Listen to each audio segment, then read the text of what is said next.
할렐루야. 우리 옆에 분 오고 인사하겠습니다. 잘 오셨습니다. 네, 받으세요. 맞습니다. 제가 이제 우리 교회 목회를 45년 6개월로 끝나게 되는데, 감리교에서 정식 은퇴가 4월 10일입니다. 부활주일에서 은퇴, 감리교단에서 은퇴를 하게 되는데, 그런데 우리 교회에 이제 앞으로 모든 것을 운영하는 우리 박태모 목사님이 일할 수 있도록 하기 위해서 공식적인 설교는 제가 오늘로 끝이 되고요. 이제 이 앞으로 설교는 이제 박태모 목사님 하게 되고, 특별한 일이 있을 땐 제가 설교 부탁받으면 하게 돼요. 그런데 공식적인 설교로는 제가 끝내고, 왜냐하면 미국에 이번 수요일 날 미국에 집회를 가서 과테말라 갔다 오면 2월 3일입니다. 2월 3일이면 제가 우리 장로님들하고 모여서 얘기할 때 은퇴까지 그냥 안식년으로 있겠다. 일하지 않고 안식년 하면서 저는 이제 교회에서 설교하는 거 안 하고 박 목사님이 안정되게 금년에 이끌고 가야 되니까, 그래서 그렇게 잘 하도록 하고 밖에서 돕겠습니다. 밖에서 열심히 교회를 돕는 일을 하고, 그리고 제가 전국적으로 그리고 국내외 쪽으로 해야 할 일들이 너무 많아서 이제 그런 일들을 좀 하겠습니다. 여러분이 기도 많이 해주시고요. 그렇다고 우리 교회 안 온다고 해서 우리 교회 목사 아닌 건 아니야. 은퇴해도 나는 우리 교회 설립한 목사라 설립 목사예요. 아는 척은 해주세요. 그러니까 여러분들이 너무 그렇게 부담 갖지 마시고 자연스럽게 우리 교회가 건강하게 이렇게 인수인계가 잘 되도록 해야 되고, 그 원로 목사가 계속 옆에서 치근득대면은 이 새로운 목사가 리더십이 안 서요.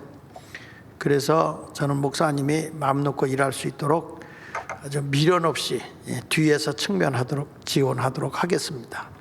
그렇게 하시고, 오늘 설교가 내가 결론적으로 설교를 한번 딱 던져주고, 근데 설교할 기회도 물론 있지만 공식적인 주일 낮에 이렇게 설교를 할 수 있는 이것에서 제가 만 45년 6개월 설교를 마치면서 우리 교회의 핵심이 뭔지를 짚어주고 가야 되겠다. 그래서 오늘 여러분들에게 주인됨의 일 이렇게 했는데, 지난주에 우리 박태모 목사님께서 하나님의 나라에 대한 이야기를 했습니다. 결국에는 우리가 나의 삶의 주인 되신 분이 예수님이잖아요. 하나님이시잖아요. 우리가 기도할 때 주여 하는 이유도 주인 되시는 분이요, 이런 말이란 말이야.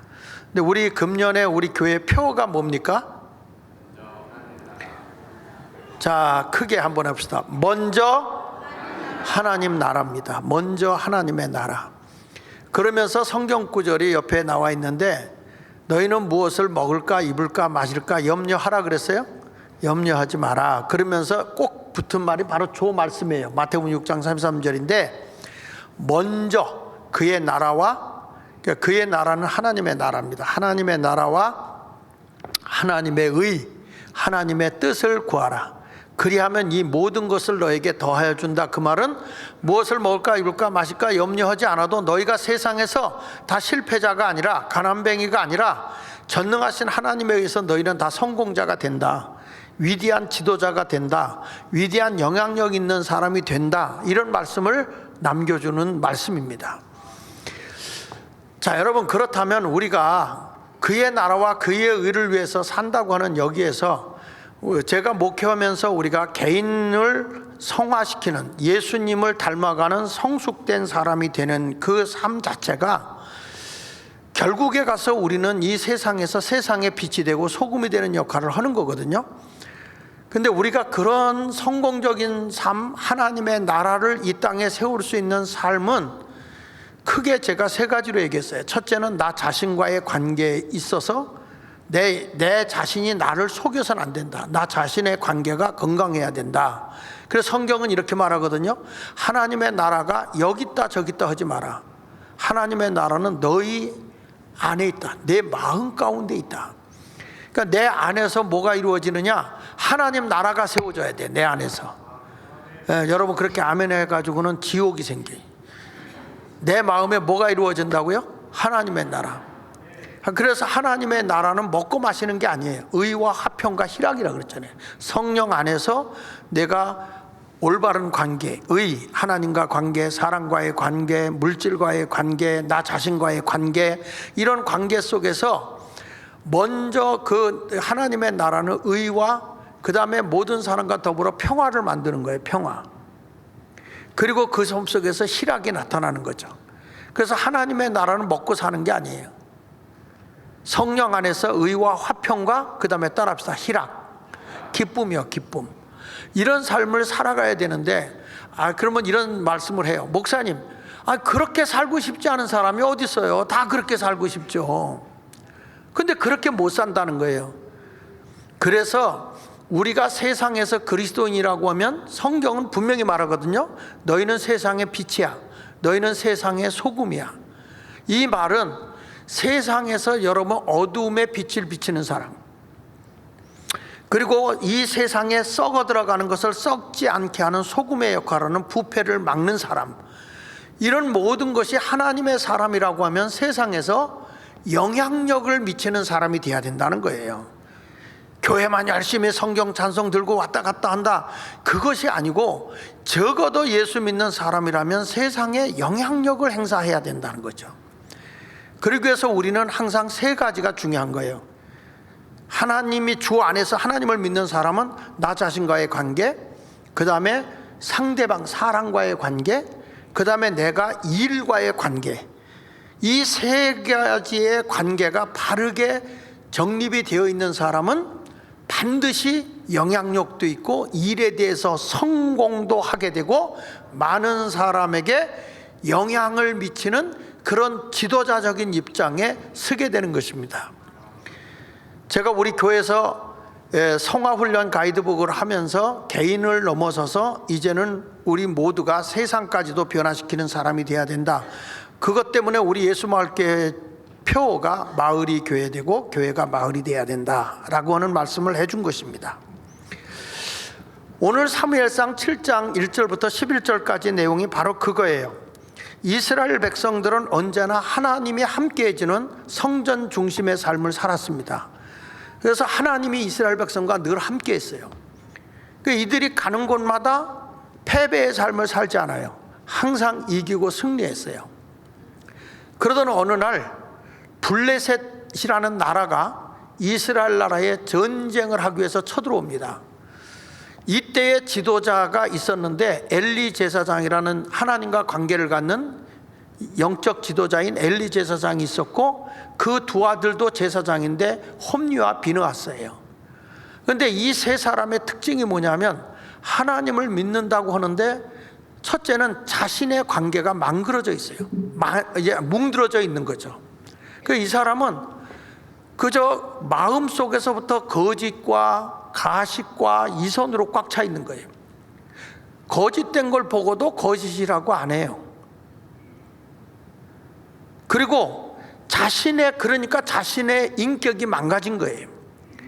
그리고 또 하나는 뭐냐면 이웃에 있는 여자들 오면 관계성에서 하나님의 사람이라는 제사장들이 무슨 죄를 범하냐면 간통죄를 범해요. 그리고 하나님 앞에 물질을 이렇게 가져오게 되면 그 물질을 가로채요.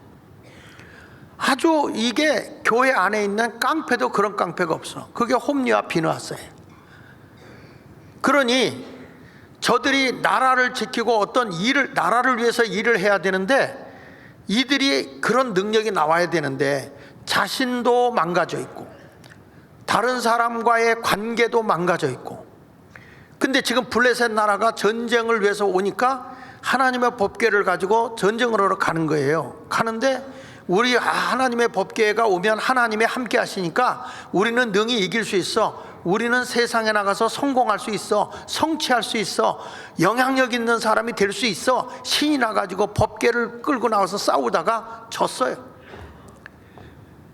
그래가지고 홈리와 비느하스가 그 자리에서 죽습니다. 그 소리를 들은 그의 아버지 엘리 제사장은 충격을 받아서 의자에서 떨어져 목뼈가 부러져서 죽어요. 이게 성경의 내용입니다. 자, 제가 왜 이 말을 하냐면 하나님을 믿는 사람들이 세상에 영향력 있고 그리고 실패하지 않는 삶을 살려고 하면 나 자신의 관계도 바로 돼 있어야 되고 상대와의 인간관계도 똑바로 돼 있어야 되고 어떤 일을 추진하는데 그 일도 바르게 돼 있어야 되는 거예요. 근데 이것이 잘못되어져서 법궤를 뺏겼어요. 하나님이 함께하지 않았던 것이죠. 그래가지고 이 법궤를 블레셋 사람들이 자기들 신당인 아스돗이라고 하는 다곤 신당에다가 하나님의 법궤를 갖다 놨어요. 아침에 나가 보니까 그 신당의 그 우상이 엎어져 가지고서 법궤 앞에 고꾸라져 있는 거예요. 쉽게 말하면 신전이 무너진 거예요. 야, 이상하다. 왜 이 신이 엎어졌지? 그래가지고 세워놨어요. 그 다음날 아침에 가보니까 이제는 그게 엎어졌는데 목이 부러져 있고 팔이 떨어져 나가 있어요.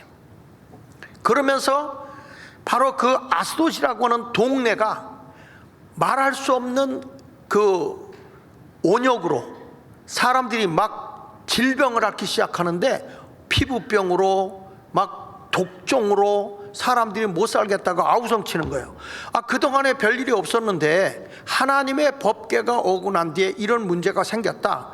그래가지고 이것을 어디로 옮겼냐면 아스돗에서 바로 가드라는 곳으로 옮겨요. 가드로 옮겼는데 가드로 옮기자마자 거기가 막 재앙이 오기 시작하고 독종이 생기고 사람들이 못 살겠다고 아우성인 겁니다. 그래서 이 법궤가 거기서 쫓겨나서 어디로 가냐? 에그론으로 가요. 에그론으로 가니까 에그론도 똑같은 재앙이 오는 것입니다. 그래서 이스라엘 백성 이 블레셋 사람들이 야, 이건 다시 이스라엘로 돌려보내자. 그래가지고 암소 2마리에다가 법궤를 싣고 베세메스로 갔던 그런 내용이 소개되어 있는 건데, 오늘 본문의 내용이 여러분, 제가 목회하면서 이 세 가지 관계를 똑바로 해야 된다는 거예요. 그렇지 않으면 여러분은 성공하지 못해요. 실패자가 되는 거예요. 맨날 다른 사람들보다 밑에서 이 자존감이 낮아지는 그런 밑에 있는 삶을 살아가지 않고 세상에 살아가면서 나는 영향력 있는 사람, 지도력 있는 사람, 어떤 일을 해도 성공하는 사람이 되어야 된다. 이게 그리스도인이라고 보는 거예요. 제가 교재를 만들어서 지금 유치부생들부터 시작해서 초등학생들, 중고등학생들, 그리고 청년들, 그리고 우리 장년들도 이거를 교육을 하고 있습니다. 그러니까 왜 이것을 해야만 하느냐 하는 것입니다. 일반적인 다른 교회에서 하는 것과 다르게 이것을 하는 이유를 제가 설명을 좀 해드릴게요. 도표를 좀 보시면 여기 보면 이런 게 나옵니다. 사람에게는 인성이 제대로 되면 이 사람은 지도자가 되는 거예요. 지도력이 있고 사람에게 영향력을 끼치는 것입니다. 그러면 사람은 누구든지 다 기본적인 자질이 있잖아요. 다 자기 나름대로. 우리는 그걸 뭐냐면 개성이 있다 그래서 개성이라는 게 뭐예요? 그걸 개발하지 못하면 개성을 개 같은 성질이라고 그래요. 그걸 발전시켜서 다른 사람에게 유익을 주는 지성이 아니면요, 그 지성을 지랄 같은 성질이라고 그래요.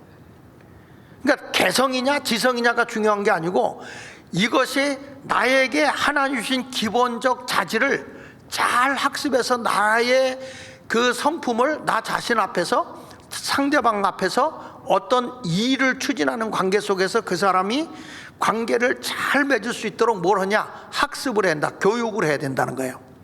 자, 교육을 하면 이 사람이 그 교육받은 대로 살잖아요. 그러면 어떤 결과가 오냐면 나 자신과의 관계와 이웃과의 관계와 일과의 관계가 똑바로 맺어지는 순간에 그 사람의 일은 성과가 나타나요. 근데 이것이 안 되어져 있으면 아무리 일을 해도 그 일하는 거에 대해서는 성과가 안 나타나고 패배자가 되는 거예요. 어떤 사람이 일만 되면 잘 되는 사람 있죠. 일을 잘 해내는 사람 있죠. 그런 사람들은 사람이 따르게 돼 있어요.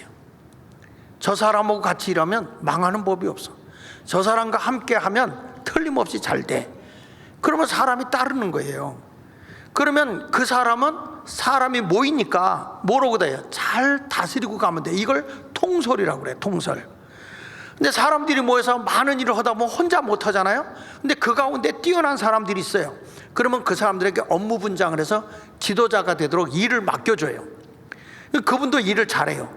그러면 그게 뭐냐면 이 사람들에게 통솔할 할 수 있는 리더자를 세워주는 것을 리더 개발이라고 해요.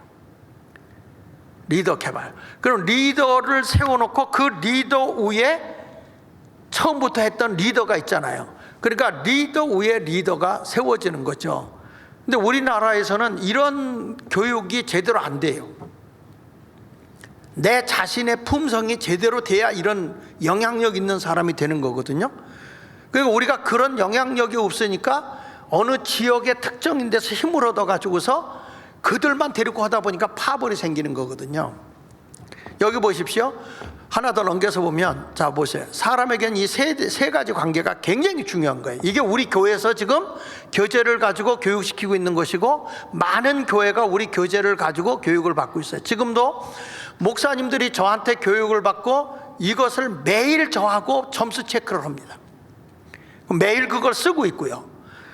왜냐하면 지도자를 키워내는 거예요. 여기 보면 인격, 개인의 인격, 그 다음에 다른 사람과의 일과의 관계, 그리고 다른 사람과의 관계를 하는데, 예를 들면 여기 이제 45가지 우리가 이 성품에 대해서 얘기를 하는데, 오늘은 주인됨에 대한 얘기예요. 나의 삶의 주인됨. 누가 나의 인생의 주인이냐, 그런 것들에 대해서 얘기를 하는 건데, 오늘 여기서 이런 문제가 나왔어요. 첫째는 정직이라는 게 나왔다고 합시다. 정직. 그러면 정직이라는 게 나의 영혼 앞에, 내가 내 영혼 앞에 물을 수 있어요. 사람은 속일 수 있어도 내 양심은 못 속이는 거예요. 너는 정직하니? 이렇게 물어볼 수 있는 거예요. 넌 정직하니? 그러면 나 자신 앞에 내 인격이, 그래, 나는 그래도 정직하게 살려고 해. 거짓되지 않게 살려고 해. 그 정직됨이 너는 10점 만점에서 넌 몇 점이나 줄 수 있겠니? 숨는 자리 5점은 못 줘요. 5점은 못 주고, 왜냐하면 사람은 자꾸 보통 이러거든. 그러니까 점수보다 이하냐 이상이냐 이거 갖고 해야 돼. 넌 정직해? 내 양심 앞에 정직해? 이걸 묻는 거예요. 두 번째는 다른 사람과의 관계는 어떠니? 성경은 내 이웃을 내 몸같이 사랑하라 그랬어요. 그렇죠? 그 다음에 또 뭐라고 그랬죠? 원수 갚는 것도 네 손에 있는 게 아니야. 그러니까 원수까지도 사랑해. 이게 성격이잖아요. 우리 사람들은 이렇습니다. 우리가 볼 때 진짜 힘든 게 뭐냐면, 인분을 앞에 놓고는 밥을 먹을 수 있어도 미운 사람 앞에 놓고는 밥을 못 먹는다고 그러잖아요. 근데 성경은 뭐라는 거 아니? 원수도 사랑해. 저 사람이 너 미워하면 선대해. 선하게 대해주라는 거예요. 쉬워요, 어려워요? 이 동네 질문 같지 않으면 대답을 하네. 미워하는, 저 사람 날 막 미워해. 그런데 성경은 이렇게 말합니다. 선하게 대해줘라. 선하게. 악을 악으로 갚지 마라. 욕을 욕으로 돌리지 말라. 원수 갚는 건 하나님께 있을 뿐이야. 너는 도리어 선으로 그를 갚으라는 거예요. 야, 예수 믿기가 쉬운 것 같지만 이게 녹록치가 않아요. 이 점수를 매길 때 인간과의 관계에서 좋은 사람 가지고 점수를 매기는 게 아니고, 내가 가장 못하는 데서부터 점수를 매겨가면서 나를 키워가야 되는 거예요. 제일 안 되는 부분부터. 찬송가는 있대요. 아무나 오게 아무나 오게. 그런데 아무나 오면 큰일 나.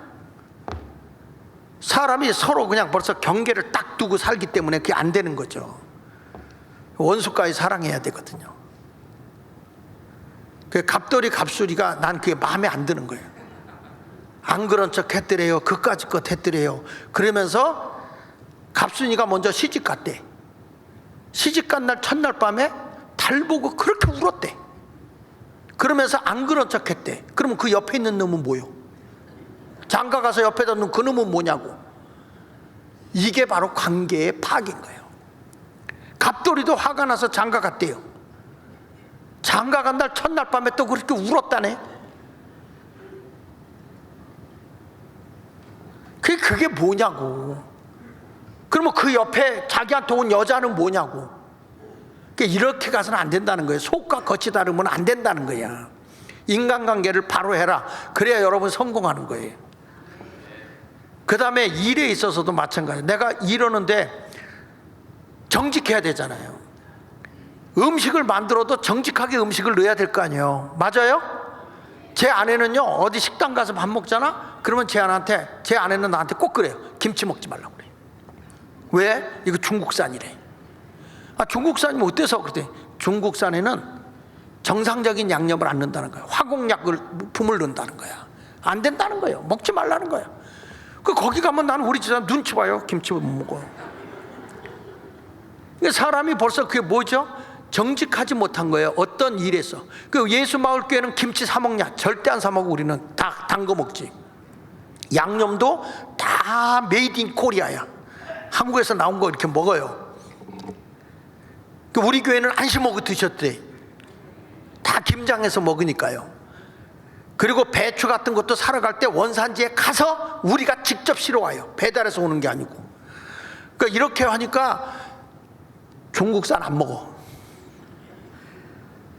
여러분, 왜 내가 이 말을 하느냐? 사람은 개인 앞에서도 다른 사람 앞에서도 그 다음에 일에 있어서도 정직해야 된다. 이걸 얘기하는 거죠. 자, 넘겨서 보시면, 그래서 사람이 리더십이라는 것은 지도력이에요. 내가 얼마만큼 다른 사람에게 영향을 미칠 수 있느냐, 요 세 가지, 하나님 안에서 세 가지의 항목만 똑바로 맺혀주면 여러분은 탁월한 사람이 되는 겁니다. 개인, 그리고 다른 사람과의 관계, 그리고 일과의 관계, 요 세 가지가 균형을 맞춰야 되는데, 자, 예를 들어서 보면 정직에 대한 얘기를 합시다. 맨 밑에 보면 이렇게 나옵니다. 예를 들어 정직의 가치를 훈련하자고 한다면 요 밑에 보시면 개인의 양심에 비추어 정직해야 한다. 밑에 보여요? 에? 개인의 양심에 비추어 나는 정직해야 된다. 여러분, 다른 건 다 속여도 내 양심은 못 속이는 거야. 사람을 속였어도 내 양심은 내가 알아. 맞습니까? 이게 잘못된 거다. 내 양심은 알아. 남은 속일 수 있어도 나는 나를 못 속이는 거예요. 그래서 우리 주님이 하는 거예요. 개인의 양심에 비추어 나는 정직하냐. 두 번째 가서 모든 업무를 정직하게 처리해야 한다. 내가 어떤 일을 할 때 눈속임으로 해서는 안 되는 거예요. 속여서는 안 되는 거예요. 그러니까 이 나라 정부도 망하려고 작정하는 것이 뭐냐면 군인들의 월급을 안 줘. 역사 대한민국이 생긴 이래 여러분 국방비 1조 8천억을 지원하지 않으니까 국방의 업무에 일하고 있는 사람들, 개발하는 사람들, 그리고 국방의 중소기업들, 이런 데가 다 어려움 당하는 거예요. 이거는 있을 수 없는, 뭐가 먼저고 뭐가 나중인지를 모르는 거예요. 그것만 그런 게 아니고 가난한 사람들을 위해서 자기들 정책을 쓴다고 그랬는데 연탄 배달하는 사람 월급도 안 줬어요. 연탄을 갖고 와서 가난한 사람들이 연탄을 대주잖아요. 그 연탄값 지원하는 것도 안 줬어. 가장 거룩한 척하지만 거짓된 거예요. 그러니까 나라가 지도자들이 정직하지 않으면 그 나라는 망하는 거예요, 여러분. 모든 업무를 정직하게 해야 돼요. 세 번째 가서는 뭐냐? 나와 관련된 상대방에게 뭐 해야 된다고요? 정직해야 돼. 다른 사람과의 관계도 정직해야 된다. 그러니까 개인적으로도 업무에서도 대인 관계 속에서 저 사람은 없어서는 안 돼. 아주 소중한 사람이야. 그게 가치 있는 사람이라고. 있으나 마나한 사람이 아니고 이런 훈련을 어려서부터 시키는 거예요. 나이 같은 사람이 뭐 그런 거냐? 그러니까 어디 가서 욕먹는 거예요. 나이가 들어서도 이런 걸 잘 간직하고 가면 사람들 앞에서 인간관계 잘하죠. 일 맡겨놓으면 책임지고 잘하죠. 개인 앞에도 부끄럽지 않게 살아죠. 누가 여러분을 배척합니까? 나이 들었다고 배척합니까? 안 그래요. 넘겨서 보십시오. 빨리 넘어갑시다. 이래서 이게 평균치, 사람들은 되게 평균치, 그냥 나는 중간이야 맨날 그러거든. 이 중간이 평범한 게 5니까 이게 125점이거든요. 근데 우리가 이거 평가할 때는 중간에도 점수를 못 줘. 이하든지 이상이든지. 자, 그래서요, 이게 점수가 올라가면 어떤 결과가 오는가 보세요. 이거 교육을 꼭 여러분이 받아서 우리 교회가 앞으로 좋은 지도자가 예수 말께서 많이 나오길 바라요. 여기서 정치적인 지도자도 나오길 바라고, 교육적인 지도자도 나오길 바라고, 위대한 경영인도 나오길 바라고. 넘겨주세요. 여러분 여기 보십시오. 여기 평균 125점 이하인 경우, 나를 냉정하게 평가할 때 개인에게 있어서도 다른 대인관계도 그렇고 일에 있어서도 관계가 돼. 예를 들면 이런 사람이 있어요. 일은 너무 잘해서 8점까지 올라갔어. 그런데 인간관계가 빵점인 사람이 있어. 그러면 이 사람은 영향력 있는 사람으로서 또는 지도력 있는 사람으로서는 빵점인 거야. 모든 힘은 곱하기로 가거든요. 여기 보십시다. 125점 이하일 때는 리더로서의 성품 가치가 부족하여 팀 또는 가정을 이끄는데도 많은 어려움이 있다. 그러니까 이 사람이 자존감이 떨어지고 125점 이하로 내려가게 되면 가정에서 가장으로서의 역할도 못해. 가정으로서의 영향력도 없는 거예요. 이런 것을 지금 얘기하는 거예요. 그런데 이 사람을 잘 개발시켜서 올려놓으니까 125점 이상이 되잖아요. 125점 이상 200점이 됐다고 합시다. 거기 한번 읽어볼게요. 소규모 리더 2. 소규모 집단을 잘 이끌며 사람들을 끌어당기는 인품과 높은 근면성과 친화력을 가지고 있어요. 이 사람 일 맡겨놓으면 잘하잖아. 그러니까 근면성 있죠. 인간관계 좋죠. 친화력 있죠. 개인 앞에서 얼마나 성실해요. 그러니까 이 사람은 다른 사람이 따라오게 돼 있어요. 그래서 소규모를 이끌고 사람들을 끌어당기는 인품, 그리고 그 사람의 근면성, 친화력이 결국에는 이 사람을 그 작은 규모지만 인도할 수 있어요. 이런 사람이 회사를 이끌어도 잘 이끌어요. 조그만 회사들은. 제가 목사님들을 이 훈련을 시켜보니까, 역시 큰 교회 하는 목사님들과 작은 교회 하는 목사님들과의 그 점수 차이가 엄청 차이가 나요. 다릅니다. 그냥 큰 교회가 되는 게 아니에요. 여러분, 내가 회사를 하나 운영하는데 그냥 성공하는 게 아니에요. 이것은 이론이 아닙니다. 제가 미국에 가서 배울 때 오하이오 클리블랜드 베를린이라는 지역에 가서 내가 제 아내도 같이 가서 다 배우고 왔는데, 이 배울 때 이 사람들이 이 원리를 가지고 살아보니까 다 기업의 성공자가 된 거예요. 근데 이분들이 뭐라고 얘기하냐면 이유를 모르겠다는 거예요. 왜 잘 되는지 내가. 그런데 여러분, 이 관계가 되면 하나님이 통치를 하고 계시거든요. 그의 나라와 그의 의를 위해 사니까 잘 될 수밖에 없는 거예요. 그러니까 뭘 먹을까 입을까 마실까 이건 세상 사람이 염려하는 거다. 너희는 먼저 그의 나라와 그의 의를 구하라. 하나님의 뜻을 따라 살아라. 그리하면 이 모든 것을 내가 너에게 더하여 줄 거다. 뭐냐? 먹을 거, 입을 거, 마실 거 걱정하지 않아도 다 안겨준다는 거예요. 그러니까 7명이 남미 208개국의 어려운 데를 다 돕고 있는 거야. 그 사람들이. 우리 교회도 한번 왔었잖아요. 제리 앤더슨도 왔었고 폴린도 왔었고, 이런 사람들도 와서 그 교육을 하고 지금까지 영향력을 미치고 있단 말이에요. 그러니까 제가 여러분들에게 지금 하는 것은 이론이 아니에요. 삶입니다. 삶. 예수 마을교회 제가 45년 6개월을 목회하면서 결론이 이거예요. 나 한 사람 변화되고, 내 일터가 변화되고, 내 지역이 변화되고, 국가가 변화되는 이런 변화의 영향력을 줘야 되는 거죠. 그 다음에 이게 300점 정도 되면요, 200점에서 300점 정도 되면 상당히 보기 드문 리더로서 대규모 집단을 이끌 수 있으며 완벽한 성품과 근면함, 비전을 창조하고 팀워크를 만드는 능력을 가지고 있다. 이런 사람이 회사를 이끌면 대기업을 만들어내요. 이런 사람들이 목회하면 대형 교회를 세워요. 이런 사람들이 어디 가서 뭘 해도 이 사람은 작은 것도 크게 만들어요. 그러니까 사람들이 이런 훈련이 안 되니까 자꾸 남이 해놓은 데 가서 뺏어서 하려고 하는 것이지, 이것만 가지면 얼마든지 우리는 해 나갈 수 있는 거예요. 그 다음에 여기 300점 이상이 되면 거대한 규모 리더, 그러니까 우리가 말하면 삼성이라든지 LG라든지 SK라든지 이런 대기업의 리더가 될 수 있는 건, 여기 보세요. 기업이나 단체에서 영입 경쟁을 펼치게 되는 사람으로서 거대한 집단을 감화시키는 능력을 가지고 있다. 이 단계까지 도달하는 사람은 극히 드물다 그랬거든요. 거대한 금을 이끌어요. 어떤 사람은요, 점수를 이렇게 줄 때 보니까 벌써 큰 사람이 됐어야 돼.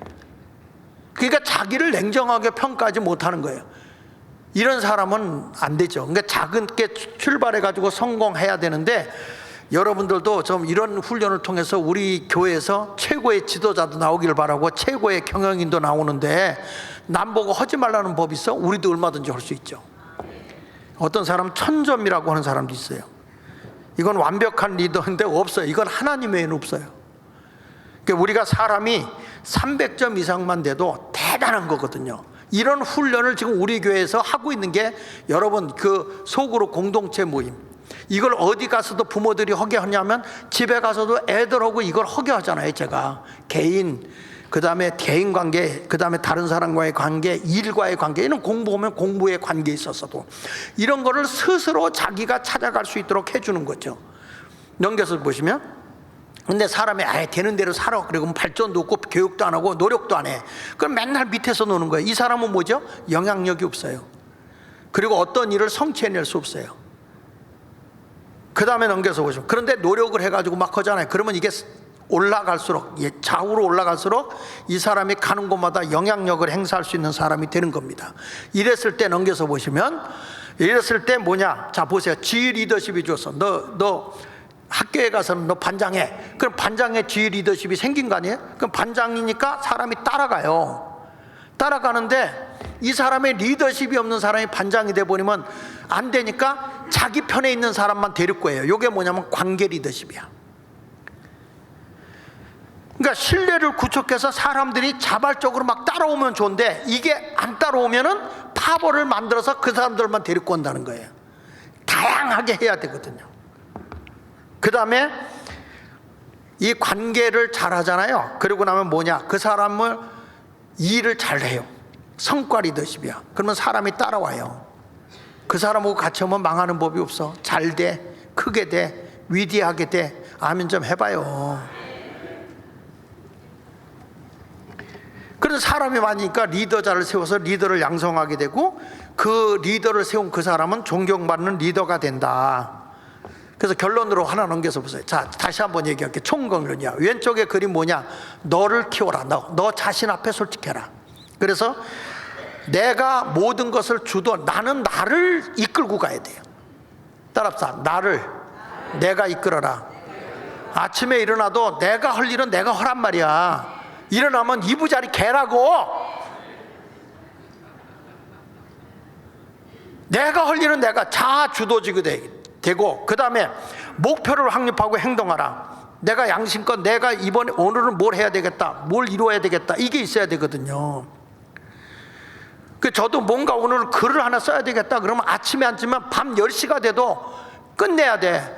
며칠 전에는 부흥회 갔다 와서 꼬박 밤샜어요. 꼬박 1분도 못 잤어요. 그 다음날 3시까지.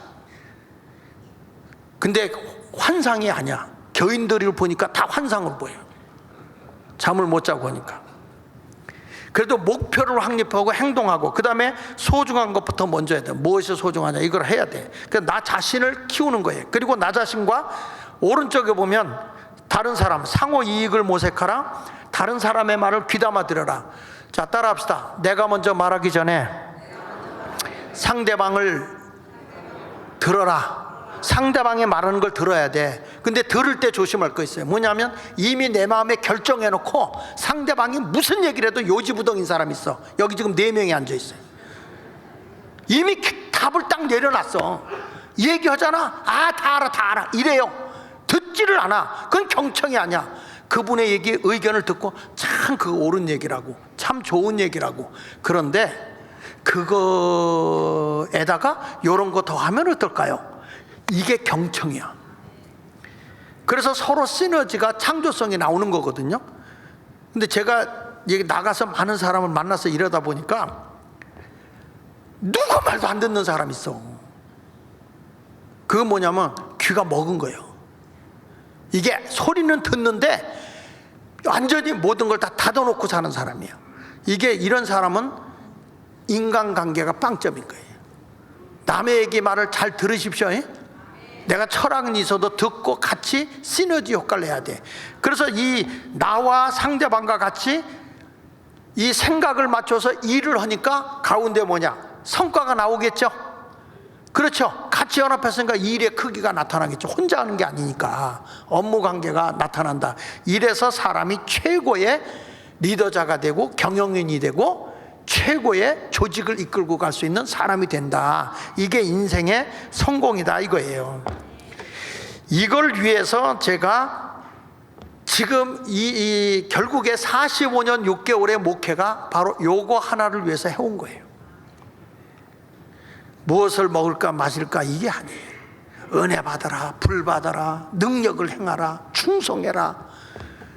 결국에 내가 이 세상 어디를 가더라도 내가 있는 곳에 하나님이 원하시는 그 나라를 세워야 되고, 하나님의 형상을 입은 사람은 이 땅에서 너희가 모든 만물을 다스리고 지배하고 정복한다 그랬잖아요. 그러한 삶을 살아가야 되는 것이 그리스도인이다 이거야. 교회 와서 그냥 예배드리고 주여 믿습니다 찬송하고 전혀 내 발전이 없게 되니까 안 되는 거예요. 여기 예배는 드렸지만 이스라엘 백성들이 결국에 가서는 어떻게 된 겁니까? 실패자잖아요. 나라도 잃어버렸잖아요. 그것 때문에 다른 사람들까지 불행을 갖다 준 거예요. 그런데 하나님의 능력으로 이스라엘 백성에게로 하나님의 법궤가 돌아옵니다. 돌아오니까 20년 동안 그 이스라엘로 돌아와서 그 아비나답 집에서 기랏 여아림이라는 그곳에서부터 20년 동안 하나님의 법궤를 모셨는데 그곳에 하나님이 함께하니까 모든 일이 형통하게 되는 것이죠. 난 여러분들이 이와 같이 하나님 앞에 인정받는 그런 삶을 살아가기를 축원합니다. 그러기 위해서는 첫째로 여러분들이 꼭 성공하기 위해서는 믿음의 주인에게 삶의 자리를 드려야 된다. 내 삶의 모든 것을 주관하시는 분이 누구냐? 하나님이다.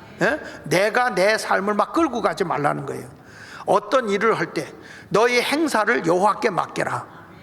그러면 여호와가 이끌어 주는 거거든요. 하나님 앞에 부끄럽지 않게 내가 일을 잘해야 되는데, 그러기 위해서는 믿음의 자리의 주인이 누구냐? 하나님이다 이거야. 그분에게 드리면 실패하지 않죠. 에레미야 33장 2절로 3절에 말하기를 일을 행하시는 분도 여호와, 그것을 만들어 성취하시는 분도 여호와인데 그 이름을 여호와라는 이가 말씀하는 거예요. 너는 내게 부르짖으라. 내가 내게 응답하겠고 내가 알지 못하는 크고 은밀한 일도 내게 보여줄 거다. 여러분, 우리가 이 3대 관계가 나 자신과의 관계, 이웃과의 관계, 그리고 이 업무의 관계를 잘 이룰 때 하나님은 거기에 함께 하세요. 그래서 그 하나님께 기도하면 하나님이 큰 일을 이루시게 된다는 걸 믿어야 하는 것입니다. 성경에 이사야 43장 19절에 이렇게 말하더라고요. 보라, 내가 새 일을 행하리니 이제 나타낼 것이다. 너희가 그것을 알지 못하겠느냐? 너희가 이 일을 행하시는 분이 하나님인데 반드시 내가 가는 길에 광야에 내가 길을 내줄 거야. 어디로 가야 될지 모를 때 내가 길을 내줄 거야. 그리고 사막에 강을 내줄 거야. 하나님이 일을 이루신다는 거예요. 여러분, 내가 하나님 앞에 바로 서면요, 인생이 실패자가 안 된다니까요. 낙오자가 안 된다니까요. 일어설 수 있는 거예요. 그런데 사람들이 말이야, 그냥 이스라엘 백성들이 주인을 하나님을 모시지 않고 그 하나님의 인도함을 받고 있는 이스라엘 백성이 계속 우상을 섬기는 거예요. 성경을 볼까요? 이 사무엘상 7장 3절에 보니까 사무엘 이스라엘 족속에게 말하 이르되 만일 너희가 전심으로 여호와께 돌아오려거든 하나님을 신뢰하는 믿음을 가지고 살려고 할 것 같으면, 내 인생의 믿음의 주인이 하나님을 믿을 것 같으면, 여기 뭐라고 그랬어요? 이방 신들과 아스다롯을 너희 중에서 제거하라. 여기서 이 신이 뭐냐면 바알 신이고, 그 아스다롯 신은 뭐냐면 다산 아세라 신이라고 하는데 다산의 신, 그러니까 부의 신, 농경의 신이 바알의 신이고, 아스다롯 신은 그 당시에 농경사이니까 애를 많이 낳는 게 복이거든요. 그래서 애를 많이 낳게 하는 신이 아세라 신, 아스다롯 신이란 말이에요. 그러니까 저들이 이런 우상을 섬겼어요. 근데 하나님 뭐라 하냐? 이거 제거해라. 그러면 너희 마음을 여호와께로 향하여서 그만을 섬겨라. 그리하면 너희를 블레셋 사람의 손에서 건져낼 거야. 너희가 싸울 때 내가 돕는다 그 말이야. 네가 어떤 일을 할 때 내가 이기게 해준다는 거야. 생존 경쟁에서도 너 패배자가 아니라 일어서게 해주신다 그 말이에요. 그리고 이스라엘 자손이 바알들과 아스다롯을 제거하고 여호와만 섬기니라. 할렐루야. 여러분, 내 삶의 자리를 하나님께 내어드리십시오. 그러면 여러분이 하는 일은 실패하지 않습니다. 하나님 없이 그냥 내 멋대로 살지 말고, 하도 답답하니까 하나님이 다 미스바로 모이래. 사무엘상 7장 5절 6절을 보니까 하나님 앞에 다 모여서 너들 기도하자. 하나님 우리 이러시는데, 전능하신 하나님이 너희의 삶을 바르게 하기 위해서 너 자신 앞에 이웃과의 관계 속에, 일과의 관계 속에서 하나님께 모든 자리를 내드려. 그러면서 여호와께 너희들 뭐라 하냐, 기도하라면서 미스바에 모여 물을 길어 여호와 앞에 붓고 그날 종일 금식하고 거기에서 이르되 우리가 여호와께 범죄하였나이다 하니라. 사무엘이 미스바에서 이스라엘 자손을 다스렸다. 죄를 고백했어요. 그랬더니 하나님이 저들의 손길을 보호하셔 승리하게 해주시는 거예요. 자, 여기 보십시오. 사무엘상 7장 10절에 이렇게 말하잖아요. 하나님께 예배를 드려요. 번제를 드릴 때 블레셋 사람이 이스라엘과 싸우려 가까이 왔다 그랬어요. 그런데 그날 누가, 여호와께서 블레셋 사람에게 큰 우레라는 건 천둥번개예요. 천둥번개를 후려쳐서 그들을 어지럽게 하고 막 혼비백산 해가지고 결국에는 이스라엘이 전쟁에서 승리하겠다는 거예요. 우리가 생존 경쟁 속에 살아가는데 왜 실패하고 삽니까? 내가 하나님의 뜻대로 그의 나라와 그의 의를 위해 살면, 우리가 보세요. 여기 먼저 하나님의 나라를 위해 사는 사람은 먹을 거 입을 거 마실 거 걱정하라는 말 안 했어요. 그의 나라와 그의 의를 위해서 살라는 거예요. 그러면 이거 하나님이 공급해 준다는 거예요. 그래서 히브리서 12장 2절에도 믿음의 주여 온전케 하시는 예수만 바라보라는 거예요. 주님의 말씀의 뜻대로 살게 되면 우리는 실패하지 않게 되는 줄로 믿습니다.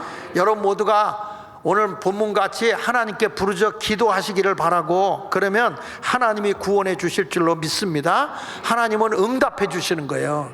그 사무엘상 7장 8절로 9절을 보면 하나님께 너 구해, 그러면 내가 기도하는 거 다 응답해 줄게 이러는 거예요. 저는요, 은퇴하기 전에 전국에 지금 3,516개 읍명동에 기도처를 세우고 있습니다. 왜냐? 나라가 이렇게 혼탁하고 어지러울 때인데 이런 영적인 사람들, 그리고 정말 나라를 사랑하는 사람들의 지도자급을 제가 만나서 좀 이런 마음을 가지고 내가 기도처를 세우려고 한다 그랬더니 목사님들이나 그런 뜻을 같이 보는 사람들이 모이길 시작한 거야. 그 여기저기서 기도가 나오죠. 매일 제가 기도문을 써서 기도문을 보내고 줘요. 매일 기도문을 써서 보내주는데 회개 기도문을 계속 보내줘요. 그게 읽는데 반응이 굉장해요. 그런데 어저께 그 기도처에서 기도하는 목사님이고 옛날에 목회도 굉장히 크게 했던 목사님이야. 은퇴해서 거의 80 가까우신 분이거든요. 근데 이분이 기도를 하다가, 깊은 기도를 하다가 사모님하고 영적인 세계를 본 거예요. 이분이 글을 써가지고, 가사를 써가지고 나한테 보내왔는데 너무너무 마음에 감동을 주더라고요. 이 목사님이 지금 굉장한 기도 운동을 하고 있습니다. 이분들이 기도하다가 영안이 열려서 저의 삶, 하나님 나라의 장하길 목사가 어떻게 살았다는 게 그걸 그 사람들한테 다 보여준 거야. 그러니까 이 사람들이 저한테, 우리 집사람한테 얘기를 다 하더래.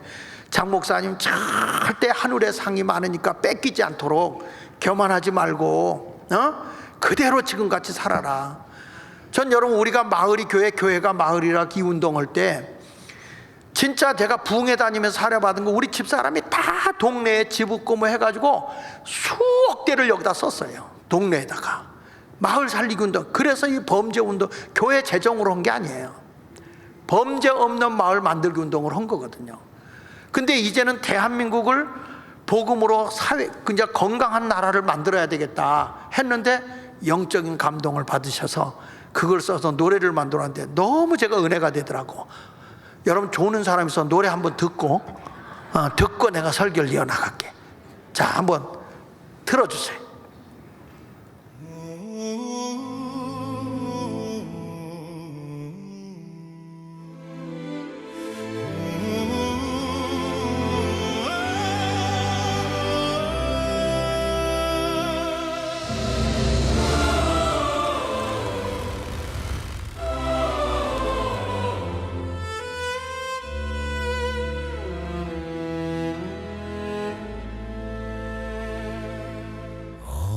높이니 나라를 굽어보소서. 탐욕과 거짓과 배역으로 무너집니다. 소범성의 의인 찾아 부르시도다. 주여 내가 그 한 사람 되게 하소서. 3516마을 깃발 꽂으며 무너진 성 틈에 서서 막아섭니다. 진노에 매거두도록 눈물 흘리오니 민족의 중보자로 받아주소서.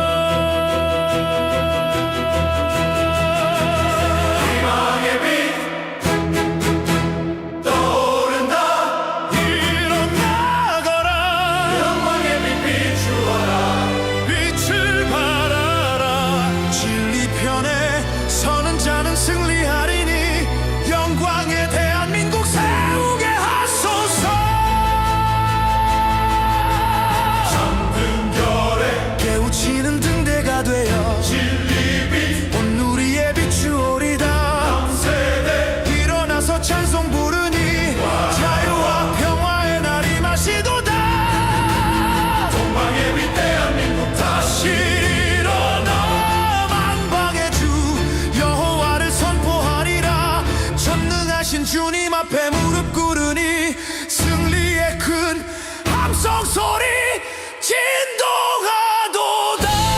이마에 일어나라. 기도의 용사들아 일어나라. 아라이샤 기도의 용사들아 일어나거라. 이마에 일어나라. 기도의 용사들아 일어나라. 아라이샤 영광의 대한민국을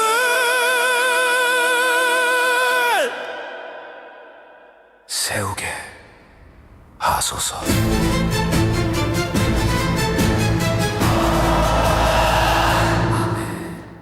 아멘. 네.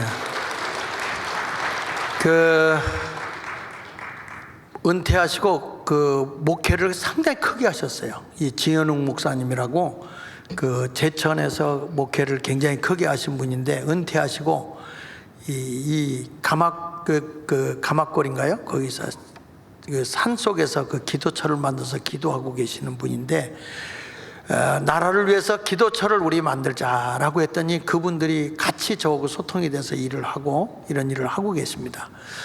저는 이런 분들이 있기 때문에 대한민국은 망하지 않는다는 거예요. 그래서 우리 동네도 이 중구가 15동네가 되기 때문에 15동이 되기 때문에 지역마다 10명씩의 의인 10사람을 모여서 기도운동을 하는 겁니다. 기도운동을 하게 되면 전국에 3,516군데가 이런 운동이 일어나거든요. 지금 막 여기저기서 폭발하고 있어요.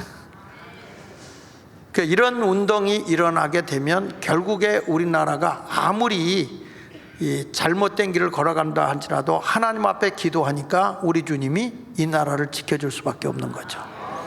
결국에 이런 기도운동이 대한민국의 전국민회라는 직접민주마을공화국이라는 공산주의 조직이 다 되어 있거든요. 우리나라가 그들과 제가 싸우게 하려고 기도하는 사람들을 만드는 거예요.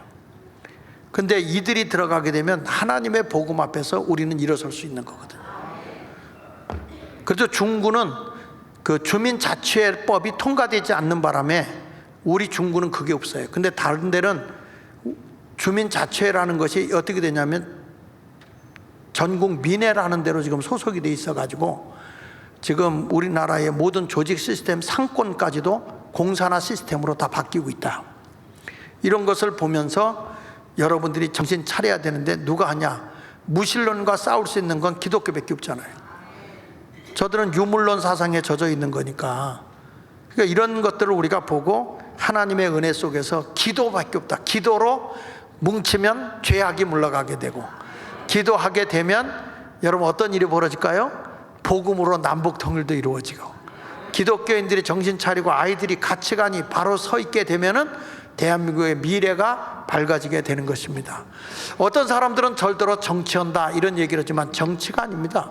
저는 웨슬리가 영국 사회를 바꾸는 것처럼 저는 개인의 거룩함을 넘어서서, 지역의 거룩함을 넘어서서 우리 대한민국의 거룩함이 회복되는 나라가 될 것을 확신합니다. 그러니까 여러분, 우리의 신앙의 주인이 하나님이신 거예요. 그리고 내 시간의 주인도 하나님이십니다. 여러분 시간이 아닙니다. 시편 39편 4절에 보면 여호와여 나의 종말과 연한이 언제까지인지 알게 하사 내가 나의 연약함을 알게 해달라. 여러분들이 언제까지 내 인생이 끝인지 모르죠? 모르죠? 근데 그걸 누가 주관하고 있냐? 하나님이 주관하고 있는 거예요.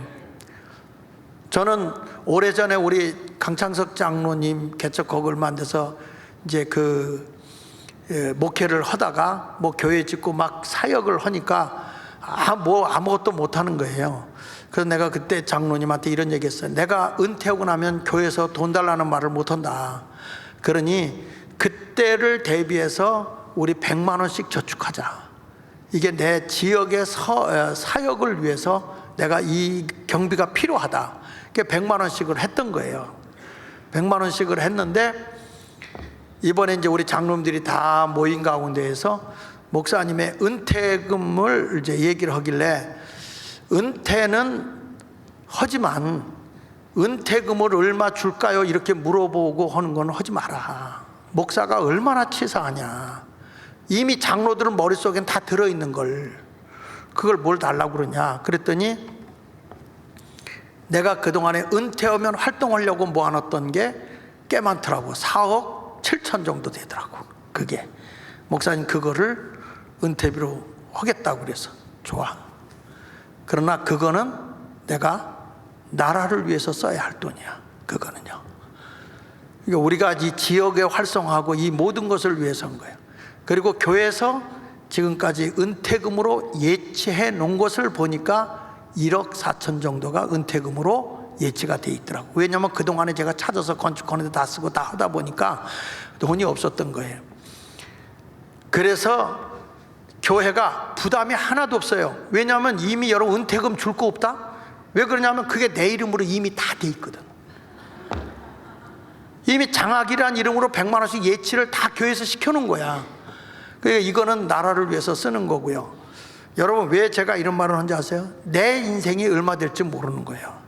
저는 부흥회 다니면서 선한 일을 하고 이웃에 나누는 삶을 하면서 지금까지 하나님의 인도에서 부족함이 없이 살았어요.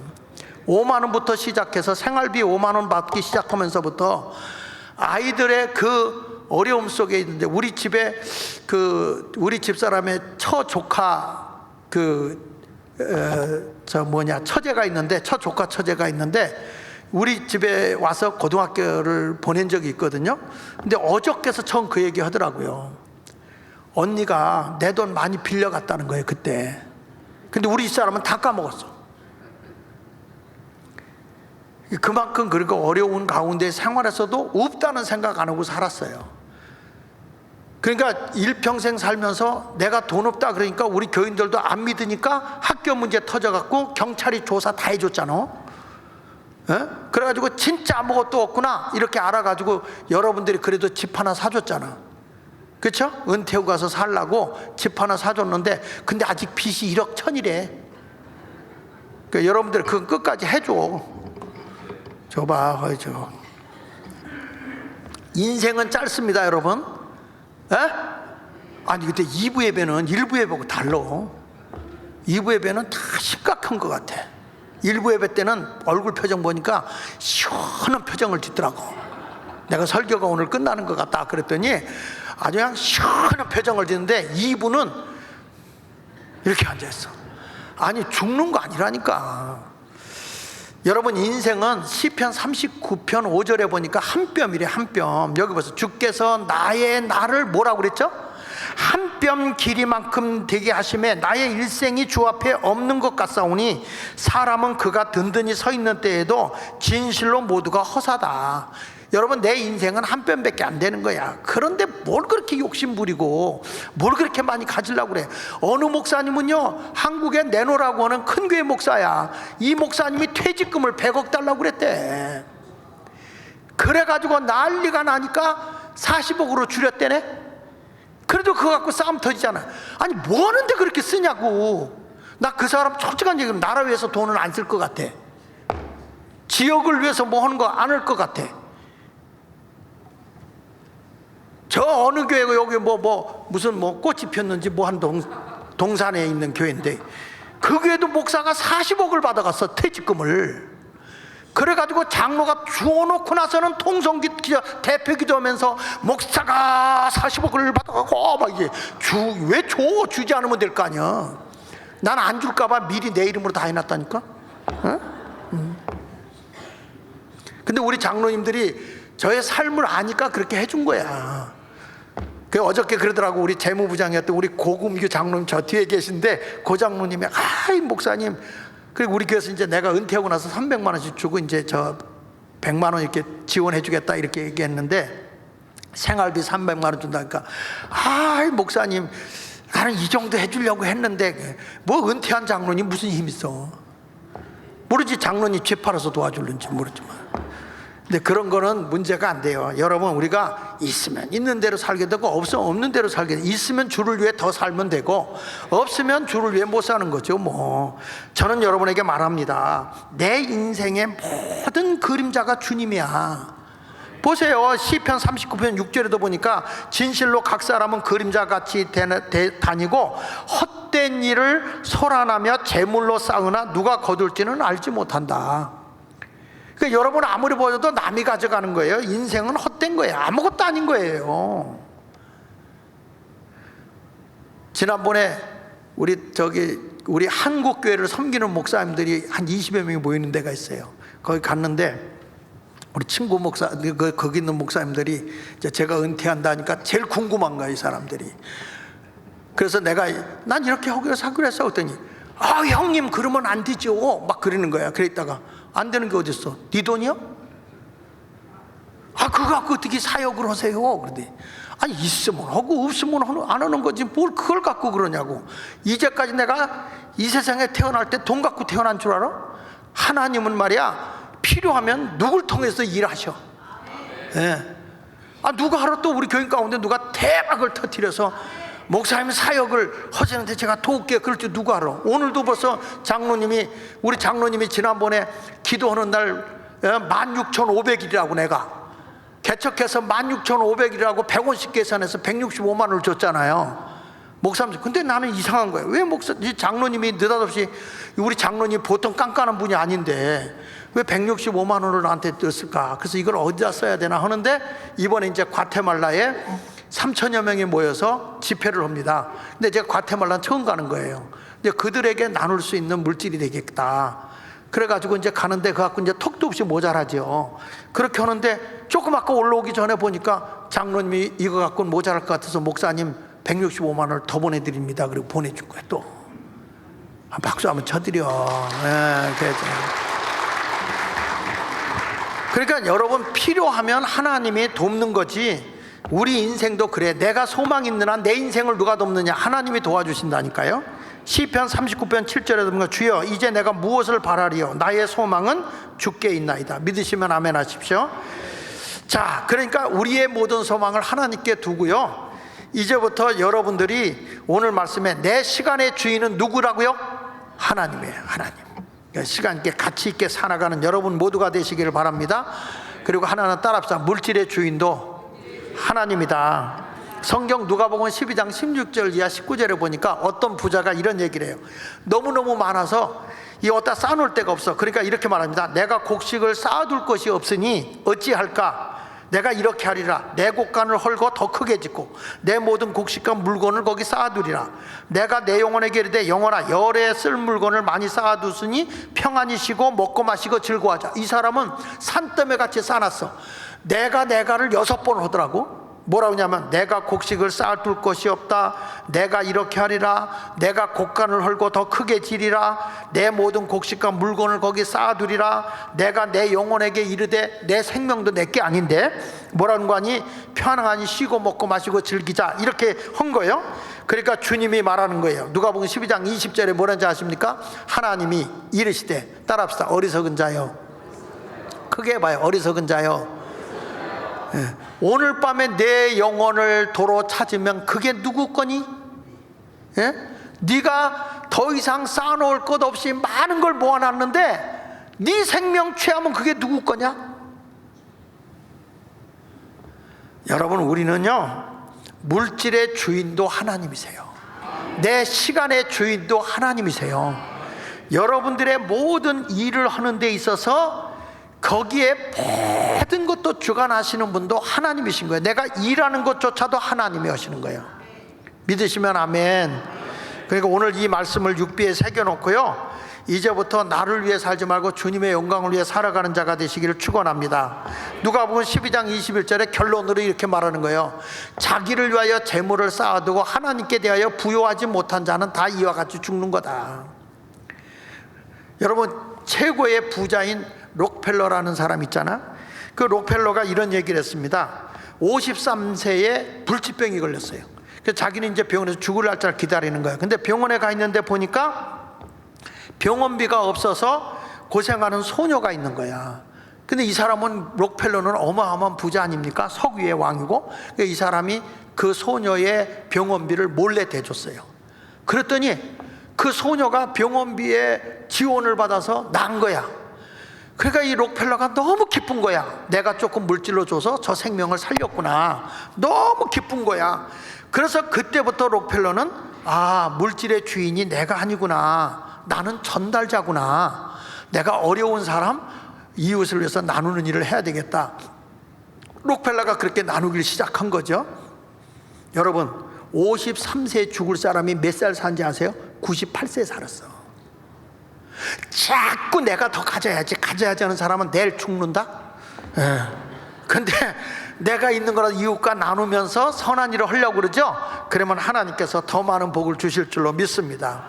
반대로 최고의 애플 창업자인 스티브 잡스는요, 56세에 췌장암으로 세상을 떠납니다. 이 사람이 이런 얘기를 했어요. 나는 사업계에서 성공의 정상에 도달했다.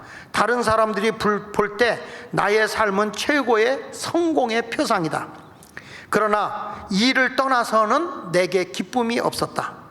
지금 이 순간 병상에 누워 나의 평생을 회고해 보니 그토록 자부심을 느끼게 했던 명예와 부, 죽음 앞에서는 별것이 아니고 무의미했다.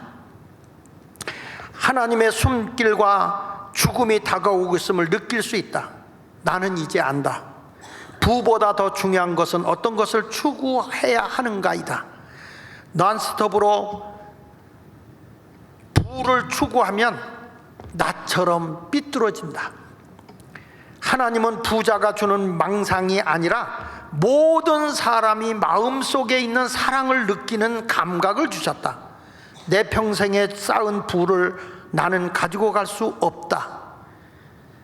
그러나 내 자신이 가지고 갈 수 있는 것이 하나 있다. 그것은 사랑의 추억뿐이다. 이것이 나의 참된 재산이었다. 언젠가 반드시 막이 내려가는 날이 오는데 그때까지 사랑을 실천해야 되겠다. 가족을 사랑하고 배우자를 사랑하고 친구를 사랑하고 대접하고 남들을 소중히 여기는 삶을 살아야 되겠다. 결국에 스티브 잡스는 부를 얻고 생각만 하고 도와준 건 없어. 그래서 죽었어. 56세. 록펠러는 죽을 병 걸렸을 때 바로 옆에 있는 어려운 사람을 도왔어요. 그런데 그것이 생명을 연장시킨 거죠. 그렇습니다. 참된 행복은 가진 것이 아닙니다. 나눔으로써 부를 이루게 되는 것입니다. 성경 여기 하나를 보고 마칩니다. 누가복음 12장 47절 볼까요? 같이 읽어보겠습니다. 시작. 주인의 뜻을 알고도 준비하지 아니하고 그 뜻대로 행하지 아니하는 종은, 자 다시 봐 여기 봐.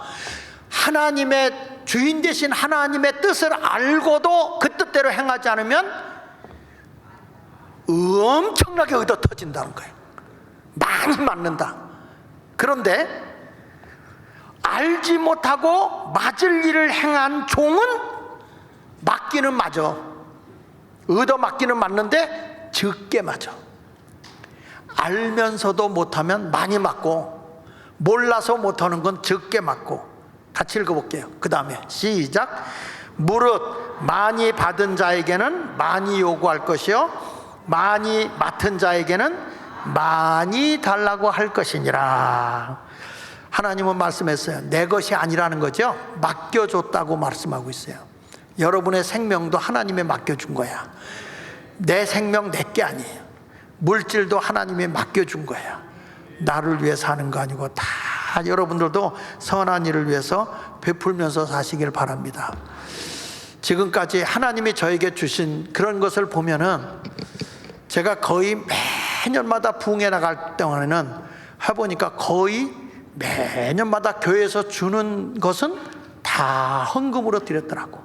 거의 연간 거의 억대씩 헌금을 했더라고. 내가요. 그래도 하나님이 싸놓고 살진 않아도 먹고 살게 해주셔서 이제까지 살았어. 어디 가도 내가 얻어먹고 산 적은 없어요. 주고 살았지. 얼굴이 다 늑대 같아. 에?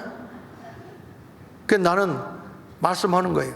이번에도 제가 그걸 느끼겠더라고. 뭘 느끼냐면, 부득불 들으세요. 이번에 부흥회를 했어. 부흥회를 했는데 지난번보다 헌금이 좀 줄었어.